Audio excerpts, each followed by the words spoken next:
Hello guys, welcome back to another Lumley trading video. In this one we are going to be doing some in-depth stock analysis, mainly technical analysis, over on Palantir, ticker PLTR, because it is a big gap today, being up around 15% as we're recording this video. So as always, we'll go over to the standard deviation charts. On the left we have a 6-month, on the right we have the 1 year, because again this will usually give us our key support and resistance from a technical standpoint. So what we can see, and actually looks like it was here, I assume either pre-market or after hours yesterday, at 9:10. This is our second deviation over on the 6-month. So again, if we quickly go over there, because we can see it's not actually hit it just yet, it must have hit either intraday or pre-market, and we can kind of see what happened as we came into this level, because it's usually the same thing. So yeah, what we can see is we came into this level, again earnings came out.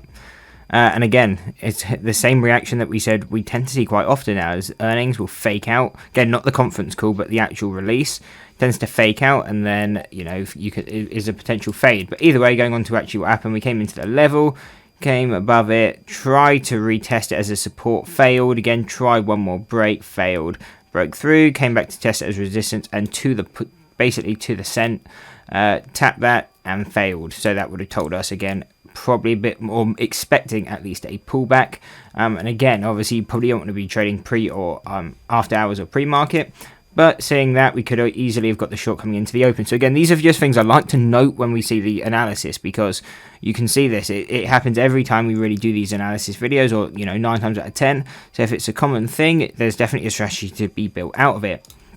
But to carry on then with our support and resistance levels, if we do continue higher, we have a further resistance at $10.25. Now, this is basically the same level on the 6-month and the 1 year. So this level is going to be very strong. And if we can come into here, this is something I'm personally looking at trading. Again, I don't tend to kind of do the outright shares anymore. So it will be something I will look to trade through options. But we can see, and actually I'll make that a bit more accurate, but around 10.35 to around 10.20. This is our third deviation on the 6-month and our second deviation on the 1 year. So really expecting a pullback at a minimum coming into this zone. But again, when you have two levels close together, at a minimum, usually the pullback is stronger, but this is more times than not going to be the reversal as well. So again, that's why as we pull back, we lock in some profits, move our stop to break even. So if it continues to pull back, we can continue to make that money, and again that can be more of a home run trade. But if it does end up pulling back, kind of retracing it to try and break out, again we've locked in some profits, we've made money, and we'll stop at some break even. That's fair enough, that's part of trading. And again, if I'm looking to trade it through options, I'm probably looking to take or start opening credit or debit spreads coming into that level.